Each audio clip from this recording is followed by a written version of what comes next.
Right now at 6, a Carthage man pleads guilty in the murder of his wife from last year. And we've got another warm day out there. Breezy start, winds easing up a little later. We'll take a look at that forecast, get you out the door coming up. Plus, a proposed biowaste facility in Miami hosts an open house for the public to attend. The 4 states' most watched news starts now. Good morning and welcome to the KOAM Morning News at 6 a.m. I'm Elise Snowy. And I'm Chris Warner. It is Wednesday. It's March the 12th, and it is another beautiful day in the 4 states. Yes, it's been a beautiful week. Beautiful. It really has. And in all honesty, I think we're going to get pretty lucky this week. We're discussing there's the first significant severe weather event of the season is shaping up for Friday just east of us. We're just going to miss out on this one by just a bit. But it could be a sign of the severe weather season to come, because this situation could turn into a significant tornado event for the southeast following that, heading into Saturday. So we're getting lucky at this point. Yeah, but it is a reminder, though, we are settling into that time of the year, and unfortunately, not every system's going to miss us. So this is just a good reminder. Hey, let's get prepared too. Exactly, be prepared. Make sure you're ready to go, because our turn, unfortunately, will come, and we'll have to deal with severe weather. But thankfully, not having to deal with it this week, just dealing with some very warm temperatures out there. Another warm day for us today. Quick look outside downtown Pittsburgh. Again, we have mostly clear to partly cloudy skies. Those skies are already beginning to clear out. So looking so far so good. Same for the MoDOT camera, 32nd and range line in Joplin. The future track will confirm the fact that the winds will ease up a bit by this afternoon, which will be nice, especially considering what's coming for us in terms of winds on Friday, which we'll discuss a little later. But into the afternoon, clouds will then increase again. It does not stop us from getting warm, well above average out there. And then late this evening after 6, there could be an isolated shower or storm south of I-44. Still a very isolated situation, but there could be a shower or storm. But I think the majority of us will remain dry.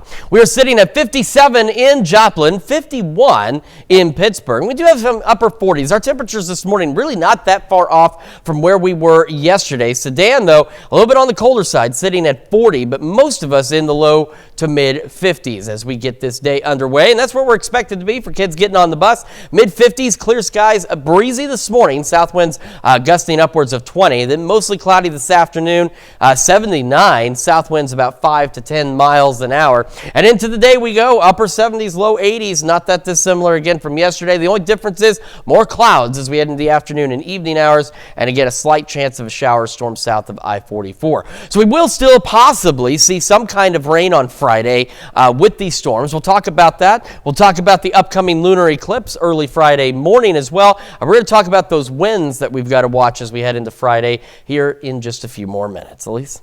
All right, we'll see you soon, Chris. A Carthage man pleads guilty in the murder of his wife in Kansas. Gavina McJunkins Macias has entered a guilty plea for murder in the second degree, unintentional but reckless, in the death of his wife, Kanaya Lopez, also of Carthage. Police found her body last June inside a camper trailer on the 600 block of North Main Street in Carthage. The investigation revealed a homicide had happened in Miami County, Kansas, and concluded in Carthage. Now his sentencing for second-degree murder in Kansas is next month. On the Missouri side, prosecutors charged him with abandonment of a corpse. That case is ongoing. And now you can stay up to date with the latest news, weather, and sports with the KOAM Plus TV streaming app. It's available on Amazon Fire TV, Android TV, Apple TV Plus, and Roku. The player is also available on our news and weather apps as well as our website. Watch live streaming anytime, absolutely free. KOAM Plus TV streaming app. Another power outage in Carthage yesterday leaves thousands of customers in the dark. At one point yesterday, more than 7,300 of the Carthage Water and Electric plant's 8,200 customers had lost power. It has since been restored, but it's the latest in a series of outages lately, causing growing frustration throughout the community. Carthage Water and Electric officials say the issue is beyond their control. Happened today was there was a failure of a piece of equipment in the substation on the south end of Carthage. The unique part about that is that is not our substation. It is the substation of the Department of Energy. It's a federal substation for SPA, Southwest Power Administration, and we have no jurisdiction or ability to go in and make any repairs or fix anything. Now, we did reach out to SPA or Southwestern Power Administration, and they said they currently have temporary fixtures in place and are working hard to fix the situation for good. And officials announced a new source of drinking water for part of Missouri. Storage space in Stockton Lake will now be reallocated to provide drinking water to communities throughout Southwest Missouri. Now, part of the reallocation will also include an industrial water supply. A spokesperson for Southwest Missouri Water says the project will provide 38 million gallons daily with no major impact on the lake. And a Kansas tax credit that aims to build affordable homes in Kansas could be eliminated. The bill to eliminate the credit, proposed by Representative Sean Tarwater, says the program is too costly for the state. Thousands of homes across Kansas have been built through this tax credit. There are 431 affordable housing units in Pittsburgh that came about through this tax credit. The director of housing for the city of Pittsburgh says Pittsburgh has a shortage of housing and eliminating this tax credit could make it worse. Being, a citizen of this community and seeing the need and driving around and feeling it in our community, to lose this would be really detrimental. Now, the Kansas House approved the bill. It's now in the Senate. And a public open house was held in Miami last night for a controversial facility that would use chicken waste to produce a methane-based gas. The proposed facility by Argo would bring thousands of tons of litter a year to create renewable natural gas, liquid fertilizer, and solid fertilizer. Following community concerns, Argo and the Miami Area Economic Development Service provided an overview of the project for the public. Details include project engineering, operating plans, permits, health and safety, and community benefits. So that you can be better informed on what this project really is, and then make a decision whether or not you're in favor of it or not. We're not telling anybody to support the project or to be against the project. We simply want everyone to have the opportunity to get their questions answered. Now, another public meeting about the proposed facility will be held by the Oklahoma Department of Environmental Quality on April 2nd. The agency will be taking comments from the public during that meeting. And that's a look at this morning's top stories and weather in our first 7 minutes coming up on the KOAM Morning News. Nissan announces a new CEO amid poor earnings and merger talks collapse. Plus, President Trump will host Irish leaders at the White House as tariffs take effect. And Chris Warner returns with another look at your Wednesday forecast. You're watching the KOAM Morning News. We'll be right back. But first, here's a live look from the Girl Scout House in honor of National Girl Scout Day.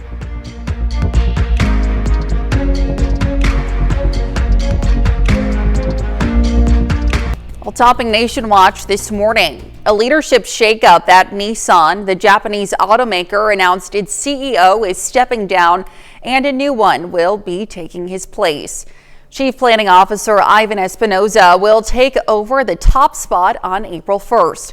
Now, he's a Nissan veteran of 2 decades. He'll be taking over for Makoto Uchida, who's been CEO since 2019. Now, their senior leaders are also stepping down. The shakeup comes less than a month after Nissan and Honda ended their talks to merge, and Nissan reported dismal earnings. Well, Bloomberg reports Apple is preparing one of the biggest software overhauls in the company's history. It cited people familiar with the effort who say the revamp aims to transform the interface of the iPhone, iPad, and Mac. It's expected to be the biggest overhaul of the iPhone in a dozen years since the iOS 7 came out in 2013. Now, the overhaul is due later this year. And the sources tell Bloomberg the revamp will fundamentally change the look of the operating systems and make the company's software platforms more consistent. They said the design will be based loosely on the software for Apple's mixed reality headset, the Vision Pro. Apple declined to comment on the story. A proposed class action lawsuit claims some Girl Scout cookies contain heavy metals, pesticides, and other toxins. A New York woman filed the lawsuit in federal court on Monday. The lawsuit cites a study by Moms Across America and GMO Science that claims 100% of the cookies tested contained toxins. Now, it's important to note that the study's claims are based on a small sample size. The study was not peer-reviewed or published in a scientific journal. The suit seeks $5 million in damages for people who bought the cookies across the U.S. It also calls for the cookie sellers to disclose the substances on packaging. And today, President Donald Trump hosts leaders from Ireland ahead of St. Patrick's Day. The visit comes the same day President Trump's 25% tariffs on all aluminum and steel imports are set to take effect. Meanwhile, another major U.S. department is preparing for mass firings with 50% of its workforce on the chopping block. Jared Hill has the latest from New York.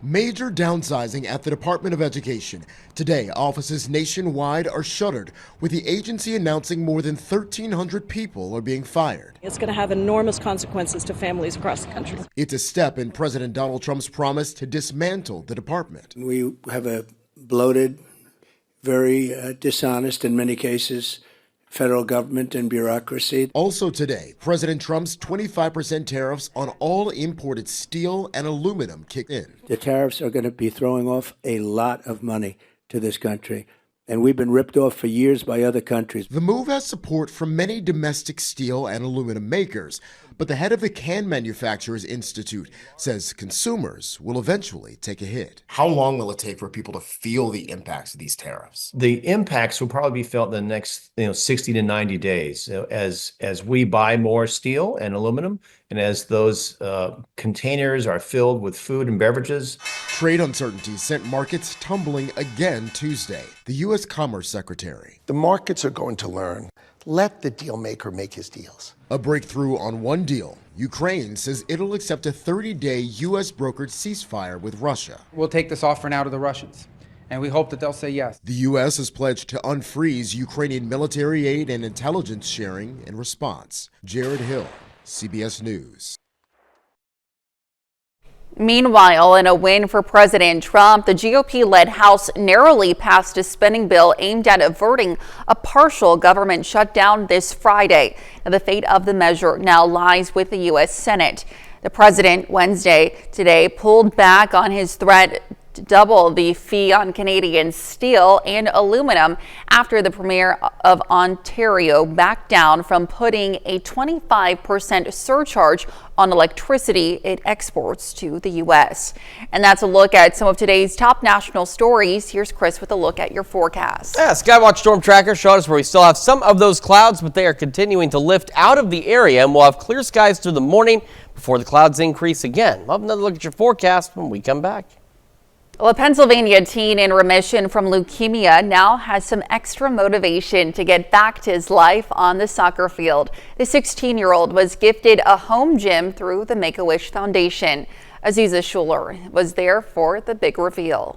Hi. When 16-year-old Tyler Lockett came home from school Monday afternoon, he had no idea what awaited him. Oh my gosh. This is awesome. His very own at-home gym, fully equipped with a power rack, free weights, a leg press machine that his little brother is trying out, and so much more. a dream come true thanks to donations through Make-A-Wish, and built with help from Philadelphia Wings players Sam LeClaire and Deegan Knott. I just felt mind blown. Just can't believe that like a Philadelphia sports team is at my house right now. Tyler's life took an unexpected turn last year. He was an active teenager balancing school and sports. He'd even achieved his goal of making the varsity soccer team. But on January 5th, 2024, Tyler collapsed in the shower and doctors diagnosed him with leukemia, a type of blood cancer. It was a day that I don't think we'll ever forget. Hearing those words on that day was the craziest. Through months of chemotherapy at Children's Hospital of Philadelphia and King of Prussia, he says all he could think about was his family and the desire to play soccer again. I think those two were the biggest things that just kept me going through everything. The Bucks County teen wished for a gym to help him regain his strength so he could eventually return to the pitch. To know that he will be able to use this for years to come, and he has shared that he wants to be a physical therapist, so to be able to start and continue to train and get back into soccer is just something we're so happy to be able to grant for him. Tyler continues maintenance therapy to keep his cancer in remission, but despite the ups and downs, he's determined to grow stronger every day.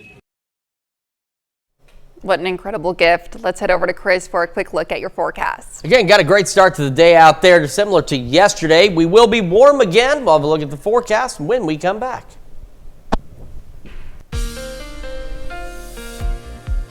Welcome back to the KOAM Morning News, 6:23 now on this Wednesday morning. I wanted to talk briefly about the total lunar eclipse that we'll be experiencing as we go into very early Friday morning. Now, some good news is we'll have clear skies in our area, so it will be visible. So here's a look at the timeline. Once we get past midnight, just a hair past, that partial eclipse begins, followed by the total eclipse beginning about 1:30 in the morning.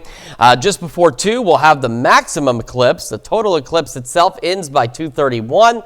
And then the partial eclipse wraps up by about 3:47 in the morning. So again, if you're up very early on Friday morning, you'll have an opportunity to see this because we will have clear skies. If you're not, the next one we'll see is March 3rd of 2026.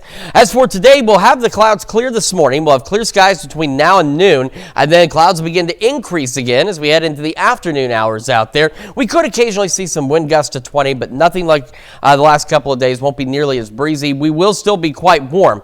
Once we get past about 6 o'clock or so, an isolated shower or storm will be possible along and south of I-44 late this evening. I think for the most part we're going to be dry, but again, a stray shower storm will be possible.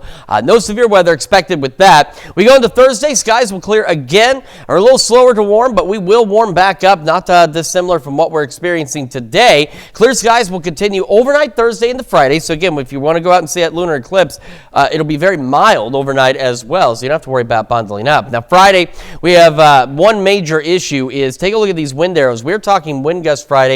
While we may not get in on the severe threat that's going to be off to our east, we still could be looking at damaging wind gusts 40, 50, 60 miles an hour, potentially greater. Latest data seems to suggest it is going to be very windy on Friday. So dangerous wind gusts, potentially damaging wind gusts out there by Friday afternoon. So we certainly want to keep an eye on that. Still be warm. Clouds trying to increase as we head into the afternoon. And again, maybe a stray shower or storm by the late afternoon, early evening, because we'll be right on the edge of this event that's going to take place to our east. So again, there's a much more significant severe threat to our east on Friday, but we could get in on a little bit of it. So today, well, this evening really, again, maybe a stray shower or storm south of I-44. And then on Friday, we do have the low risk that barely clips us, but you see how the whole thunderstorm thing itself is just barely clipping us. So we could get a few that maybe trigger early, and then they'll really ramp up to our east. So thankfully, we're not expecting the same situation as our neighbors to the east, but still could get a stray storm or two late Friday. Temperatures this morning, very similar to yesterday. We've got some upper 40s for some of us, and then low 50s out there. A little cooler in some spots, a little warmer in other spots. And as we go through the morning hours, upper 50s to start, upper 60s, near 70 by 11 o'clock this morning. And we'll have clear skies again through the morning hours, and then the clouds increase this afternoon. Highs similar to yesterday, upper 70s, low 80s, south winds 5 to 10, and maybe an occasional gust upwards of about 20 miles an hour. Skies mostly cloudy through the evening, then they'll begin to clear again overnight tonight, falling back into the upper 40s, low 50s once again, so very similar to what we're seeing now and what we have seen. Very warm again tomorrow, upper 70s, low 80s. A hair cooler on Friday, very windy. We'll keep an eye on those thunderstorm chances. Again, I think the worst of it's going to stay to our east, but we could get a couple of those storms in the early stages late Friday. Then into the weekend, we're chilly, but it is seasonably chilly. Temperatures back close to normal, going back to the 70s for at least Monday and Tuesday next week. Let's check your forecast. We're going to send it over to Elise now with Health Watch. All right, Chris, thanks. Well, microplastics in the environment could make bacteria more resistant to antibiotics. A study by Boston University tested how E. coli reacted to microplastics after the bacteria grew on the plastics. Antibiotics didn't work as well in fighting it. Now, this is a danger, especially for poor or displaced communities where there are often large amounts of discarded plastic. And one way to fight rampant misinformation on the internet, what researchers call psychological booster shots. A study by the University of Oxford educated people about how to spot misinformation online through messages and educational games. The strategy worked temporarily, but giving people reminder messages worked like booster shots, helping participants continue to spot those online falsehoods. And that's a look at some of today's top health stories. We'll be right back. Right now at 6:30, we look back on the impact of COVID on our area 5 years later. And we've got another pretty decent day out there. It'll be very warm across the area again. A look at that forecast, get you out the door coming up. Plus, it's time to play ball as the city of Carthage cuts the ribbon on a highly anticipated baseball field. The 4 states' most watched news starts now. Well, good morning and welcome to the KOAM Morning News. It's 6:30. I'm Elise Snowy. And I'm Chris Warner. It is now Wednesday. It's March the 12th, and we're chugging right along through this week. Another great week it has been across the area, well above normal temperatures, and not that that's necessarily a bad thing. Not at all. And the good news is, at least so far, we don't look like we're going to have to pay for this later with very cold temperatures. But we are still technically in winter, so we still, we hard to believe after this week. Cautiously optimistic out there. So you never know. As we mentioned, we've had snow as late as April, and I'm not saying that's going to happen. It's just it can happen, but not any snow today. And if it did snow today, it'd be a very strange and unique weather situation because it's going to be another warm one out there. A quick look outside downtown Pittsburgh. Again, we're starting to see skies clear across the area, and that will continue through the morning, and then it'll get cloudy again later today. MoDOT camera 32nd and range line. Got a few folks on the road getting their day underway. Otherwise, looking good. The future track again by the early morning, we'll have the skies continue to clear. We'll be clear through the first half of today. And then by noon, clouds begin to pick back up in the area. And we'll start to go mostly cloudy to cloudy as we head into the afternoon and evening hours. And still, after 6, an isolated shower storm south of I-44 will be possible. No severe weather. And I do believe that, if we see anything, we're talking maybe 1 or 2 little showers or storms out there. Nothing major. The majority of us will be dry. We're already pretty mild this morning for some of us. 57 in Joplin right now, 51 in Pittsburgh, and across the region, similar to yesterday, we have a mix of temperatures. Sedan is the cold spot at 41 this morning. Outside of that, though, temperatures upper 40s and low 50s. Again, we do have some upper 50s here and there as well. So kids getting on the bus, we're looking on average to be about the mid 50s. South wind still a bit breezy, gusting to 20. And it could still occasionally gust to 20 this afternoon, but not looking as much gusty winds this afternoon. Mostly cloudy, 79 when the bus brings them back home. And our highs today, again, upper 70s, low 80s. And after late this evening, again, a stray shower storm south of I-44 will be possible. It is going to be very windy on Friday. We're talking going back to the damaging wind gust situation as we head into Friday. We also have the lunar eclipse early Friday. We'll go over all those details with you here in just a few more minutes. Elise? All right, we'll see you soon, Chris. Well, yesterday marked 5 years since the World Health Organization declared the COVID-19 pandemic. That was the beginning of a wave of illness that took millions of lives worldwide. It also forced our local businesses and schools to make a lot of changes. Not all changes that came about through the pandemic were bad. I was up here at the high school at the time as principal, and it forced us to think about some things differently. There's no real policies or anything that we've changed that have lasted over time, but practices and the way that we do things inside our buildings are different, and in a lot of ways, in positive ways, because of the forced changes that we had to go through as a district. Now, just one of many signs the pandemic has lifted, the federal government is no longer accepting orders for free COVID-19 tests. Well, Neosho residents learned about Proposition A last night at an open house hosted by the Neosho Next Committee and the Chamber of Commerce.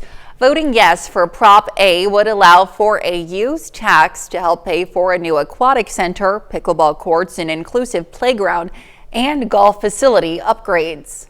We have several of these open houses coming. So basically over the next few weeks, we're doing all we can to educate the community on what projects the Proposition A, the use tax funds, will be used for, answer questions, and hopefully have people as well informed as possible for the election. Now, the use tax would be a 3% local sales tax applied to online purchases. Voters will decide the future of Prop A on April 8th.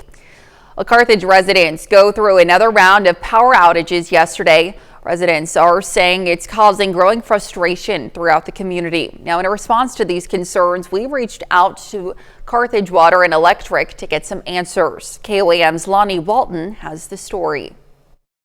Every week to every 2 weeks, we have a power outage. We had one last week. It lasted for 3 hours. Susan Meyer is a Carthage resident. Today, she had to struggle to get ready because she had no lights and she needed her coffee. And I drove from one side of town looking for a coffee place open to the other side.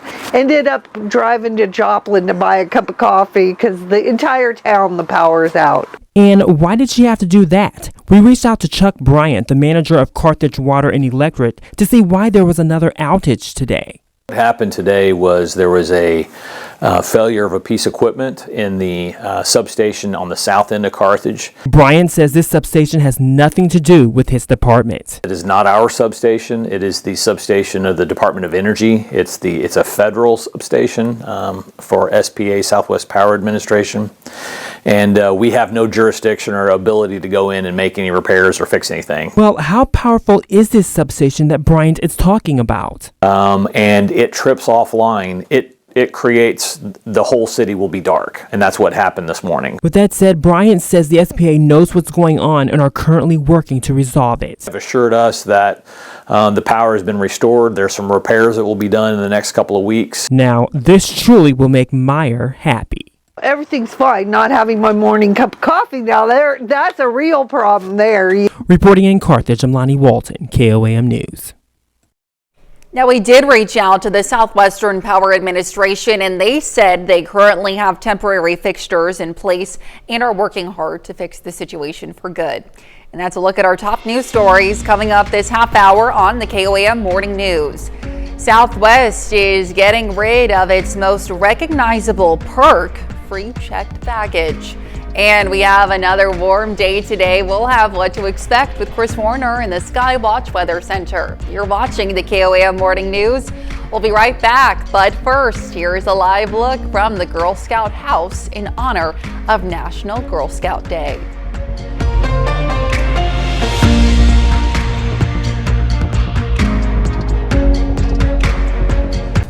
In Consumer Watch this morning, a Milwaukee nonprofit that normally helps refugees is now itself in need after federal funding cuts. Now, some local chefs recently came together to raise some much needed funds for the nonprofit. Megan Lee reports. I walked in and I got emotional because it's been a very challenging 60 days. 6 chefs from around Milwaukee collaborated in the kitchen to prepare a dinner that served as a sign of hope. So it has braised cauliflower this evening, a little bit of fava beans, and a tomato dill salsa. It gives you faith that, our community is here for us and to support us. Sheila Bidwan runs Hanan Refugees Relief Group on Milwaukee's South Side. She tells me the Trump administration cut $90,000 in funding for their nonprofit. This is critical support. rental support, utilities, food, clothing. We are their lifelines for the first 90 days. The Wakuma dinner was organized after the cuts by Megan Schultz, a local podcaster, to not only raise the critical funds, but also create awareness for the organization. And we wanted to do something. The dinner brought people together for one common purpose, helping others. I think, belts are going to be tightened for a lot of people. There's going to be a lot of folks out there that are looking for funding for things. And I love to see that people in my neighborhood, in my area, are going to step up and give what they can and help out. Dee Kirschling was one of many who got to taste the delicious food and have deep conversations about welcoming refugees to the United States. The support in the community is just, you can taste it in the air as well as in the love in the dishes. It was a night to break bread and help a community in need. Well, President Donald Trump pulled back on his threat to double steel and aluminum tariffs on Canada from 25 to 50%. The move came after the Premier of Ontario, Canada, suspended his 25% surcharge on electricity exports to the U.S. The White House says the 25% tariffs on those metals from Canada and other countries are still set to kick in today. And the clock is ticking for Congress to send a spending bill to the president's desk in order to avert a partial government shutdown this Friday. The GOP-led House narrowly approved a continuing resolution to maintain spending levels yesterday, sending the bill over to the Senate, where it must get 60 votes to pass. And Southwest Airlines is facing some blowback over its decision to end its free checked bag policy starting on May 28th. Frequent flyers took their complaints to social media yesterday. One airline analyst said, quote, "This is how you destroy a brand." Southwest has been under pressure from its investors to increase financial performance. The airlines rewards members, credit card holders, and those who book certain premium business seating will still be able to get up to 2 bags checked free after the new policy takes effect. And that's it for Consumer Watch. Here's Chris with another look at your forecast. Yeah, we're going to take another look outside downtown Pittsburgh. Again, skies are beginning to clear, and they'll actually clear out through the morning and then get cloudy again this afternoon. MoDOT camera 32nd in range line in Joplin looking good as well. The future track, again, here we are clear between now and noon, and then take a look around Grove. You can see clouds starting to sneak back in, and as we go into the afternoon and evening, we will be mostly cloudy to cloudy. It will not stop us from warming up, though. Another very warm day. And then after we get past 6 o'clock, an isolated shower or storm will be possible south of I-44. But I think about 98% of us are very likely going to remain dry as we head through this evening. We're sitting at a very mild 57 in Joplin, 51 in Pittsburgh right now. Across the area, we do have some cooler spots. Sedan, for example, sitting at 41 right now, but most of us into the upper 40s and low 50s, very similar to what we've seen the last few days here in the 4 states. As we get on the bus this morning, those kids, it's going to be pretty decent. We're averaging about the mid 50s. South winds gusting to 20. Could still get an occasional wind gust to 20, but not as breezy this afternoon. Mostly cloudy and about 79 when those kids get off the bus. We're going to take another look at your forecast because we got some very gusty winds on Friday. Ahead of that, though, we have the lunar eclipse we want to talk about. And I know everybody's still discussing those storm chances Friday. We'll talk about that as well. We're also going to celebrate birthdays and anniversaries. There's a lot coming up after this break. But first, here's what's happening on CBS Mornings.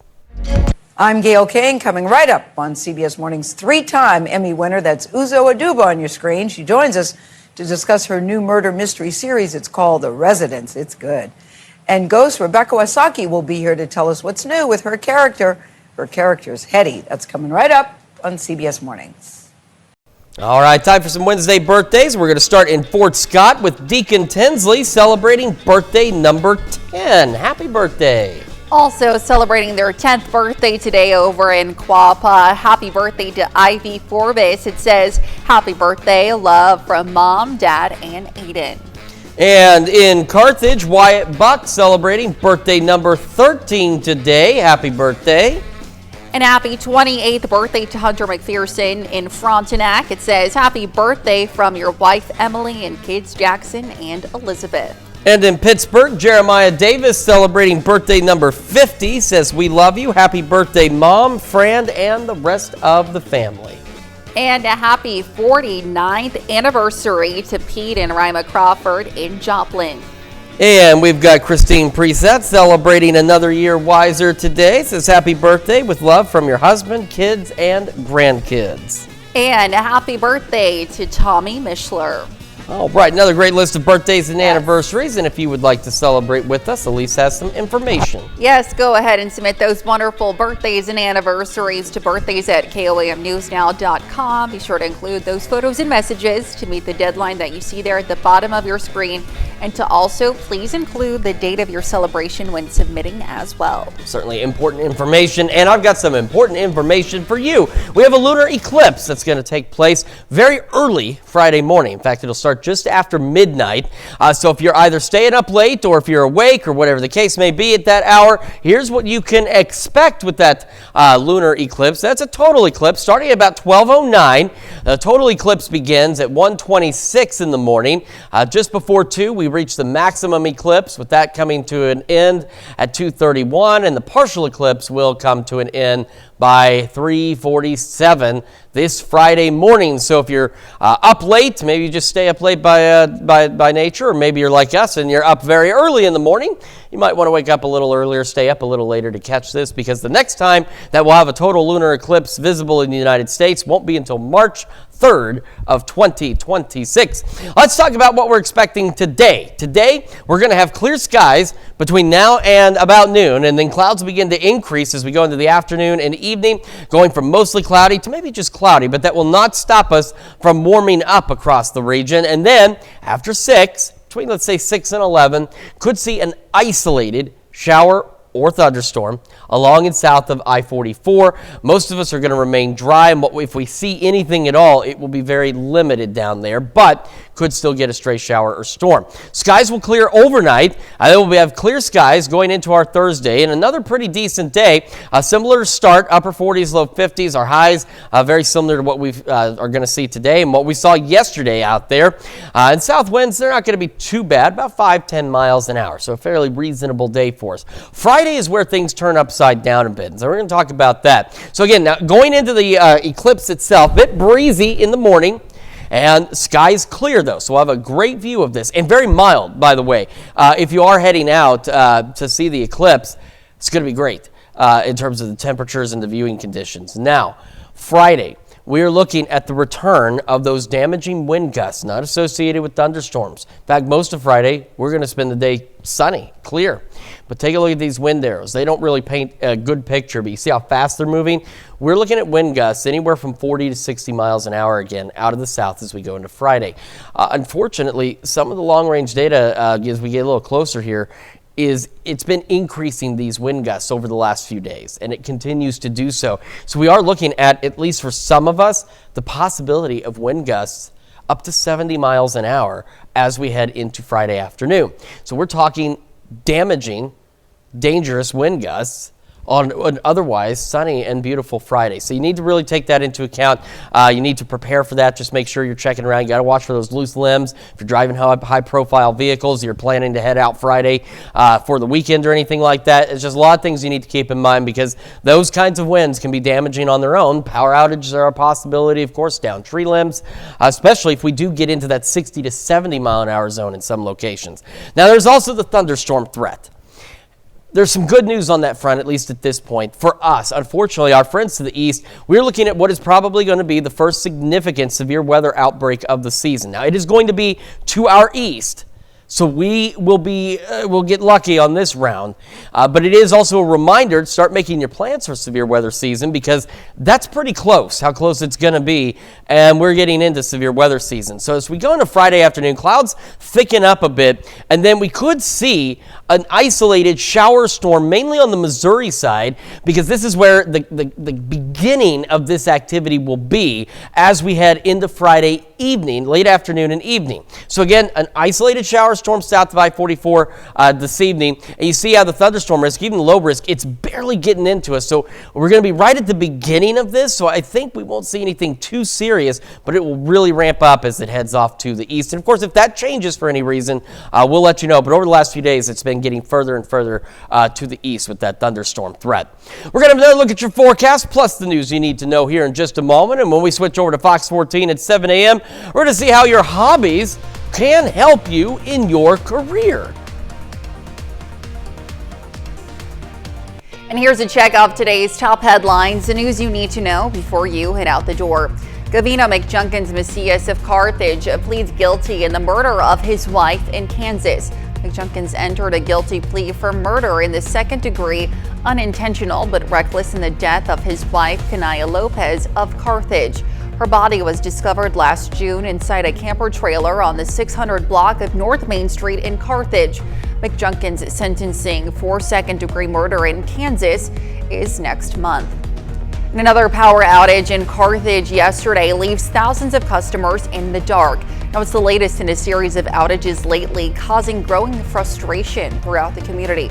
There's a temporary fixture in place by CPA, and crews are working toward a permanent fix.